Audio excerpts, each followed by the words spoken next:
Et notre invité ce matin dans la grande interview CNews Europe 1, c'est Rachida Dati. Bonjour à vous. Bonjour. Candidate à la mairie de Paris. Deux mots avant de parler des municipales, de ce qui se passe au Moyen-Orient, puisque derrière la guerre qui fait rage, eh bien, il y a la crise énergétique qui se profile. Que faut-il faire pour amortir le choc pour le pouvoir d'achat des Français, notamment sur le prix des carburants? Qu'est-ce que vous proposez? Baisse des TVA, comme le propose le RN, plafonnement des prix à la pompe, comme le demande la France Insoumise, puiser dans les stocks stratégiques. Est-ce qu'il y a une solution miracle, Rachida Dati? Il n'y a pas de solution miracle, mais c'est vrai que cette guerre impacte fortement le quotidien des Français, notamment ceux qui travaillent et qui utilisent leur voiture avec le prix du carburant. Alors j'ai vu que des mesures provisoires avaient été prises. Le président de la République a annoncé évidemment utiliser les réserves stratégiques. Si la guerre dure, il faudra évidemment penser à d'autres mécanismes. Mais tout ça évidemment est pris en compte au jour le jour. Il y a une grande inquiétude des Français par rapport à ce conflit. À Paris notamment, on peut penser à une déclinaison d'attentats terroristes. L'Iran a menacé tous les pays qui s'engageraient dans le conflit. C'est un risque qui est présent dans votre esprit? On a toujours été un pays ciblé par des risques terroristes, et Paris en particulier. Et donc des mesures ont été prises et des mesures accrues et de vigilance accrue ont été aussi prises par les autorités. Et donc moi je fais totalement confiance à nos autorités. Bien sûr, notamment pour sécuriser les lieux de culte juifs qui sont particulièrement visés, évidemment. Et qui sont, et d'ailleurs, c'est vrai que nos compatriotes de confession juive sont évidemment toujours très inquiets. Les actes antisémites, comme vous le savez, ont fortement augmenté, notamment, et se sont amplifiés depuis le 7 octobre. Ne serait-ce que pour l'année 2024-2025, les actes antisémites à Paris ont été multipliés entre 4 et 8 à Paris.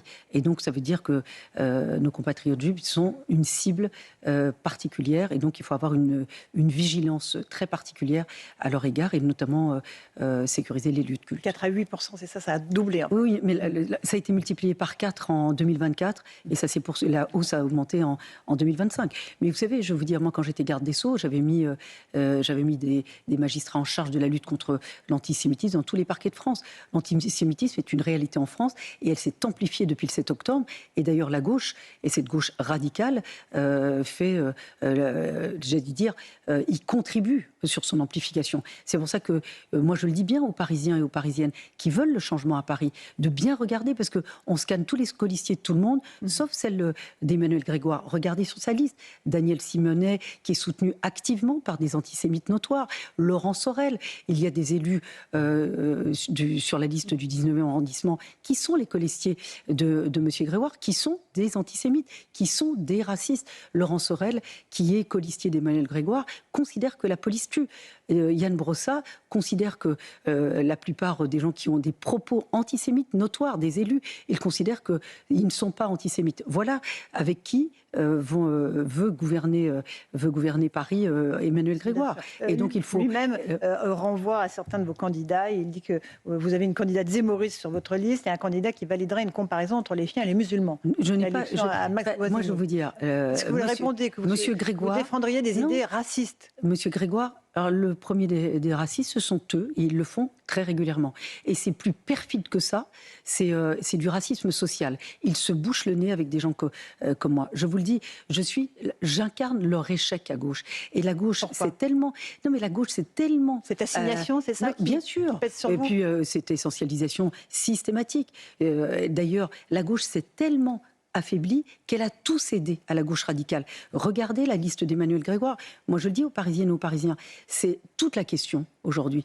Nous sommes sur un enjeu historique. Depuis 2001, c'est la première fois que la majorité des Parisiens souhaitent le changement et l'alternance. Donc la question, c'est de faire barrage à cette gauche radicale. Je le dis, s'ils repassent, c'est la même équipe en pire. Ils ont pris des éléments les plus radicaux sur leur liste. C'est pour ça qu'ils ont beau jeu de dire on ne s'alliera pas à LFI. Mais ils n'ont pas besoin de LFI. Ils ont cette extrême gauche antisémite et raciste sur leur liste. On va parler de l'union des gauches dans un instant. On voit que c'est votre adversaire numéro 1, M. Grégoire. Il multiplie les attaques contre vous. C'est normal, on est dans le finish de cette campagne. Il vous accuse même de vouloir augmenter les loyers et de chasser certains locataires du social. Qu'est-ce que vous lui répondez? D'abord, ça démontre quoi, cette fébrilité? La gauche est tellement fébrile parce qu'elle se rend compte que la droite peut gagner Paris. Pour la première fois. Et donc, ils sentent que leur siège et leur mandat sont en danger. Ils ne sont pas dans l'intérêt des Parisiens et des Parisiennes. Et donc, aujourd'hui, ils sont dans le mensonge et dans l'outrance permanente. D'ailleurs, j'ai déposé plainte contre Emmanuel Grégoire. Mes avocats ont déposé plainte contre ce clip de campagne qui est outrancier, mensonger et diffamatoire. Pourquoi ? Parce ils ont tellement un bilan désastreux qu'ils ne peuvent pas défendre, dont ils ne peuvent pas se prévaloir. Regardez le scandale sexuel, des agressions sexuelles et des viols des enfants dans le périscolaire. Aujourd'hui, nous avons 100 000 enfants dans le périscolaire qui sont exposés à des prédateurs sexuels que M. Grégoire, en tant qu'adjoint en charge des ressources humaines, il a lui-même recruté. En 2015, nous l'avons alerté. Il n'a pas directement recruté lui-même, il nous l'a dit sur ce plateau. En 2015, nous l'avons alerté. Il y a une séance au Conseil de Paris que j'invite vos auditeurs, vos téléspectateurs de regarder. C'est le 14 avril 2015. Nous avons Jean-Pierre Lecoq on l'interpelle en Conseil de Paris. Mes élus l'interpellent pour des dysfonctionnements dans le périscolaire en 2015. Il dit « circuler, il n'y a rien à voir ». Madame Ferrari, il y a des animateurs qui sont suspendus. On ne sait pas ce qu'ils sont devenus et pourquoi sont-ils suspendus. Des animateurs qui sont déplacés d'un établissement à un autre. Et vous avez vu quelle a été la réponse de la mairie de Paris aux parents. Quelle a été la réponse ? De donner une nouvelle chance à ces prédateurs sexuels. C'est une honte et un scandale absolument choquant. Et donc voilà leur bilan désastreux. S'agissant du logement... Il dit qu'il va prendre ce sujet extrêmement à cœur, que c'est une cause très personnelle pour lui et qu'il va s'en occuper. Il ne fallait pas gêner depuis 10 ans. Et là, ils sont encore en poste. Ils n'ont rien changé. Ils ne reçoivent pas les parents. On ne connaît pas le nombre d'enfants victimes dans ces 100 000 enfants. Vous imaginez la détresse des parents que nous, on aide. Que nous avons facilité l'accès au procureur de la République. Nous les aidons dans les procédures. Nous les aidons à trouver des avocats. Parce que la mairie de Paris est totalement déficiente sur ce sujet très grave. Et M. Grégoire s'en lave les mains. Il n'en parle pas. Il en est responsable. D'ailleurs, la procédure judiciaire, il sera entendu après les municipales. Mais c'est un scandale absolument grave. Sur le logement, que font-ils avec M. Brossat ? Le logement social, qu'est-ce que vous proposez, vous, exactement ? Sur le logement social, M. Brossat, qui est complice des détournements de fonds publics à Paris Habitat. Pourquoi ? Parce que le logement social à Paris est très dégradé, voire insalubre. Parce que cet argent qui devait servir aux travaux a été détourné. Et là, que font-ils ? Ils vont dans le logement social, font du porte-à-porte, ils disent aux locataires, attention, si Rachida Dati est élu, vous serez expulsés. Ils vont même à dire à des locataires qu'ils seront expulsés de France. Quelle honte ! Et donc, moi, ces gens m'écrivent. Ça démontre quoi ? Que le logement social, pour cette gauche, c'est des réserves électorales. Ça n'est pas de bien loger les gens, loger des gens qui travaillent à Paris ou qui travaillent pour des Parisiens. Il est là le scandale. Mais qu'est-ce que vous proposez sur le logement social ? Sur le logement social, d'abord, ça va être le chantier du siècle. Je dis aux locataires, moi, j'ai du respect pour vous. Voilà, je respecte votre dignité, je respecte parce que vous payez votre loyer et vos charges. Je vais rénover l'ensemble du parc social. Il y aura des travaux de rénovation thermique, mais aussi remettre tout à neuf et remettre de la végétalisation. Et plus de logement social ou pas ? Et plus de sécurité. Là, la gauche, elle est d'accord sur un seul point. Ils sont contre la police, ils sont contre la voiture, ils sont contre l'armement de la police. Non, M. Brossat et M. Béliard sont contre la police municipale tout court. Tout court, Madame Ferrari. Elle est là, alors que... Oui, mais lui, il dit, à titre personnel, cette élection, il y a un enjeu, la sécurité des Parisiens. L'insécurité a explosé à Paris. Le narcotrafic a explosé de 218%. Les agressions sexuelles, Madame Ferrari, de 60%, uniquement sur la dernière mandature. Les Parisiens veulent de la sécurité, et notamment les plus vulnérables et les plus fragiles. Dans le parc social, c'est là où ils sont les plus fragilisés et les plus victimes de cette insécurité et cette délinquance. Je leur mettrai de la sécurité, je rénoverai tout le parc social et je leur dis, pour moi, ça n'est pas de la réserve électorale. J'ai du respect pour ces gens-là. Ils s'en servent comme réserve électorale. Voilà ce que fait la gauche. Et je vous dis, elle s'est tellement affaiblie, elle a tout cédé à cette gauche radicale qui est dans une dérive antisémite. Elle est là la réalité. C'est la même équipe en pire. Donc là, tout l'enjeu, je le dis à tous ceux qui veulent l'alternance, à tous ceux qui veulent le changement à Paris. La question, elle est, stop ou encore avec cette gauche radicale. C'est de faire barrage à cette gauche radicale. Voilà, c'est tout l'enjeu de cette campagne, tout l'enjeu du premier tour. Dès le premier tour, il faut voter utile pour ce changement à Paris. Je suis la seule à le porter et à porter ce changement qui sera radical à Paris. On ne peut pas continuer des comme autres ça. candidats dans un instant. Juste sur cette union des gauches, est-ce que vous ne redoutez pas qu'elle se fasse malgré tout ? Emmanuel Grégoire a dit qu'il n'y aurait pas d'alliance avec la France insoumise, mais on voit que déjà au plan national, Olivier Faure prépare le terrain pour un rapprochement des listes socialistes et France insoumise. Il dit que les électeurs de gauche ne sont pas réconciliables. De toute façon, elle se produira, cette union de la gauche, selon vous ? Madame Ferrari, elle l'est déjà. Lucie Castet, soutenue par la Jeune Garde. Laurent Sorel, la police tue. Daniel Simonet, soutenu par Corbyn. Monsieur Brossat, Monsieur Béliard. Monsieur Béliard veut loger des sans-papiers dans le parc social. Madame Simonet veut réquisitionner le logement privé. Elle veut exproprier des Parisiens qui, pour beaucoup, ils ont économisé toute leur vie pour avoir un petit appartement qu'ils mettent souvent en location, ou quand ils ne le mettent pas, c'est parce qu'ils sont entravés, ou ils sont évidemment sous pression et vraiment avec beaucoup de contraintes. Donc voilà la réalité de Paris, voilà la réalité de cette équipe. C'est pour ça que moi j'en appelle à la responsabilité des Parisiennes et des Parisiens de voter utile pour le changement dès le premier tour. Je le redis, c'est la même équipe en pire, avec les éléments que je viens de vous indiquer. Donc la fusion avec la gauche radicale, antisémite, raciste, anti-police, elle est déjà sur la liste de M. Grégoire. Rachida Dati, on est dans votre grande interview sur CNews et Europe 1. Il y a un risque de quadrangulaire pour le second tour, c'est-à-dire 4 candidats qui se maintiendraient. Est-ce que c'est un risque pour vous? Est-ce que ça vous empêcherait d'incarner l'alternance? Est-ce que vous tendez la main à M. Bournazel, candidat de droite, à Mme Knafo aussi, qui hier sur l'antenne disait « Je lui propose une alliance à Rachida Dati, faisons une alliance ». La réalité, M. Bournazel ne souhaite pas du tout nous rallier.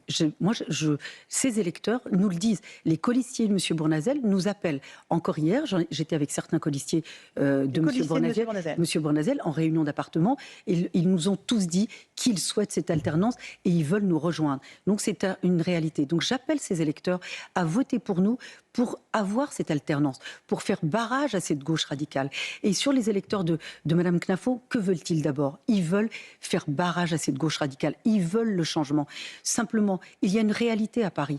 25 ans de gauche à Paris. Cette ville, évidemment, il y a des choses qui ne sont pas aussi simples que ça. Et des alliances, ça ne fait pas la victoire. Et donc moi j'appelle ces électeurs, évidemment, s'ils veulent le changement, à voter pour moi dès le premier tour. Mais une alliance, c'est une addition de voix, Rachida Dati. Non, si on additionne vos voix et celles de Mme Knafo, la droite gagne. Parce que le programme de reconquête, pour une majorité de Parisiens, y compris chez nos électeurs, ça n'est pas compatible, je vous le dis. Ouais, c'est un programme de quoi? Je vous le dis, le programme de reconquête n'est pas... Non mais attendez, Mme Ferrari, c'est pas une histoire de qualifier. Moi je sais que ces électeurs, ils veulent le changement. Ils veulent qu'on fasse barrage à cette gauche radicale. Donc moi je le dis, pour ceux qui veulent voter pour moi comme choix de cœur, je les remercie, les Parisiens. Et pour ceux pour lesquels je ne suis pas un choix de cœur, je les appelle à un choix de raison. Le choix de la raison, c'est de faire battre cette gauche radicale et changer Paris, avoir cette alternance à Paris. J'ai l'équipe, j'ai le projet. Ça fait 6 ans que je travaille ce projet avec des élus implantés, expérimentés, un projet cohérent, réalisable, qui redonnera du rayonnement, de l'attractivité à Paris. Ça sera une ville sûre à 100%. Je m'y engage. Ça sera une ville propre à 100%. Je m'y engage. Ça sera une ville où on pourra respirer. Je revégétaliserai. Ils ont minéralisé cette ville. C'est une ville qui, effectivement, n'a pas lutté contre le dérèglement climatique. Elle l'a favorisé. C'est une ville qui est dans le top 5 des villes les plus mortelles en cas de canicule. Je dis aux Parisiennes, aux Parisiens, faites-moi confiance. Le changement est à portée de bulletin de vote. C'est pour ça que je compte sur eux dès dimanche, dès le premier tour. Ça veut dire, pour être très clair, qu'au second tour, s'il y avait plusieurs candidats, ce qui ne serait pas la meilleure nouvelle pour vous, évidemment, vu que vous êtes au coude à coude avec Emmanuel Grégoire, vous refuseriez toute alliance. Ça n'est pas, je veux dire, c'est les meilleurs alliés de la gauche et de M. Grégoire, ça sera le maintien de Mme Knafo et de M. Bournazel. C'est elle qui porterait la responsabilité d'une victoire de la gauche. Je suis en tête. Alors qu'elle vous propose une alliance ? Non, je suis en tête. Est-ce que Mme Knafo peut devenir maire de Paris ? Non. Est-ce que M. Bournazel peut devenir maire de Paris ? Non. Est-ce que je peux incarner ce changement avec les élus expérimentés que j'ai ? Oui. Donc j'en appelle à la responsabilité des électeurs. Je le dis, je les implore d'entendre qu'ils fassent le choix de la raison. Je comprends, certains veulent qu'on renverse la table. Ils n'en peuvent plus de la droite gagne. À Paris. Oui, justement, c'est pour ça que je les appelle à voter pour moi. La droite gagnera s'ils me font confiance. Je leur demande de leur faire confiance. Je leur demande de faire le choix de la raison pour Paris, pour une ville sûre, une ville propre, une ville qui rayonne, une ville où on respire, une ville où nos enfants ne sont pas en danger, où le logement social est fait, et que ce soit un lieu de mixité, que ce ne soit pas une ville de ghetto. Le seul point où ils sont d'accord, à gauche, ils veulent transformer cette ville en ghetto.